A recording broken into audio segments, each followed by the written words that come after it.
In today's video, I'm going to take you through the process of designing this epic Dr. Doom character in Ibis Paint X. So RDJ is back as Dr. Doom. How cool is that? I figured it was the perfect excuse to whip up a killer poster. Fingers crossed it turns out awesome. Don't forget to smash that like button, share this video, subscribe if you haven't already, and drop your thoughts in the comments. All right, let's fire up Ibis Paint X and get started. So here we are in Ibis Paint X. Let's start by bringing this image into the canvas. We only need the face, so let's go ahead and mask that out. By the way, that's Mark II, right? I'm going to use this image for the hoodie. Now let's drop the face into place. This part's a little tricky. All right, we've got to make it look like it's inside there. So let's remove some areas to blend it in. For the cape, I'm going to use this image. Let's place it right about here. And then flip it over to the other side.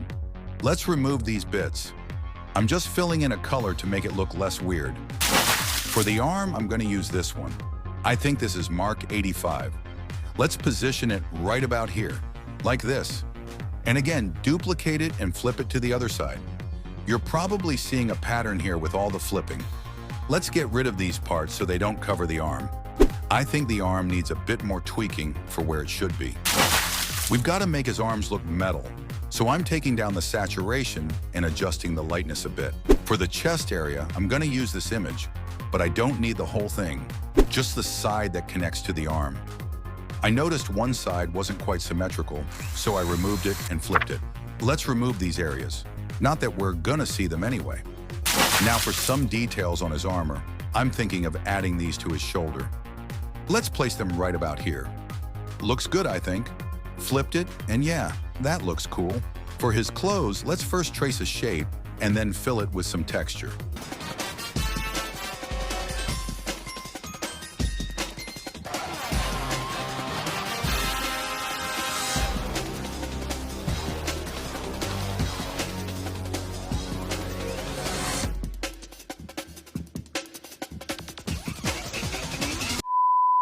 I searched everywhere for a buckle, but I couldn't find one. So let's make a custom one. We'll trace out the shape first. In some comics, I've seen him with a D as his buckle. Anyway, I traced the shape and filled it with some color. For texture, I'm going to use this image. And yeah, that looks perfect. I love it. I painted it yellow and adjusted the brightness and contrast. To add some depth, I'm going to duplicate the trace shape, lock the alpha, and paint it all black.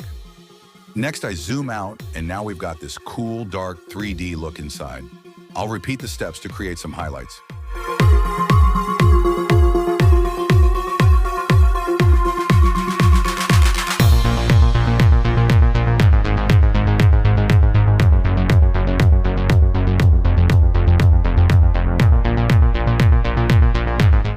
Let's keep it right here. I'm still figuring out the right size for the buckle. Now let's trace a shape to finish off the belt.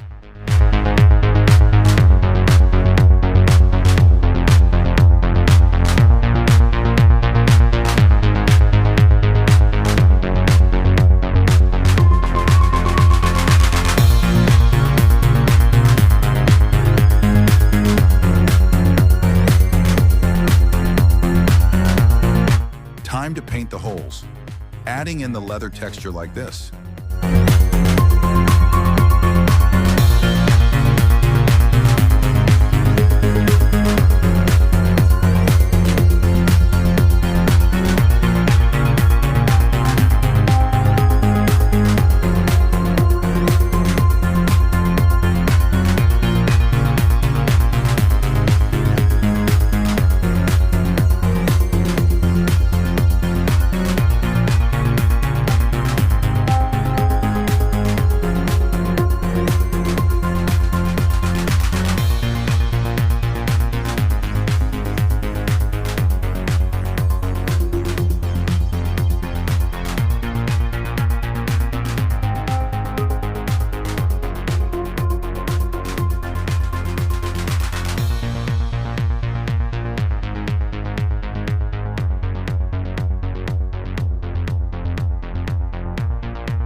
Next, we add shadows to make it look realistic.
Now that's looking cool.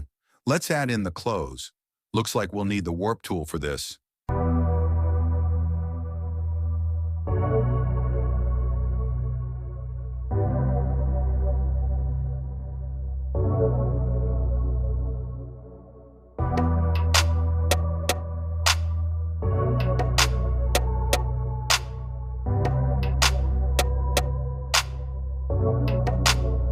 For now, let's fade the top area away like this.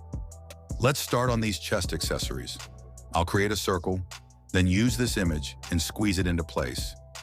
We'll place them on his chest like this and paint some shadows to blend them in. Oh, and we can't forget the chains. I'm thinking we should add a bit more detail to the cape. The cape actually connects to these round things, so let's see if we can do it justice.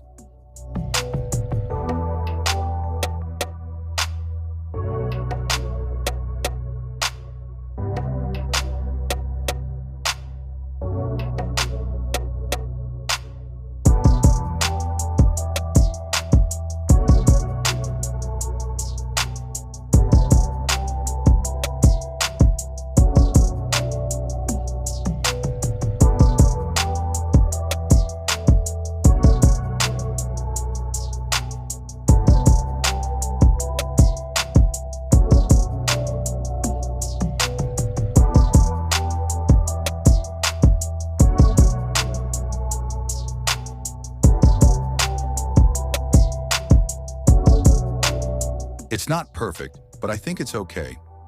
What do you guys think?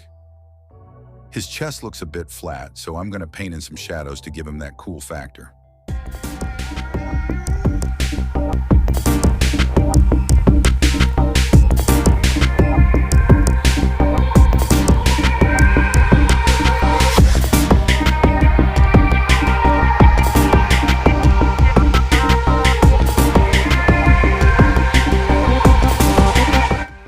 Okay, that looks off. Maybe if we just tilt it to the side a bit. Yes, much better. Now let's start by making everything gray so we can later paint it green and bring Dr. Doom to life.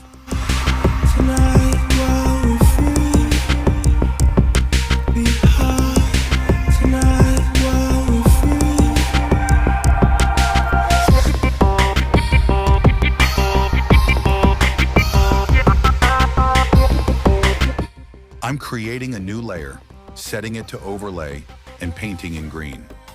I'll do this for all his clothes.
that.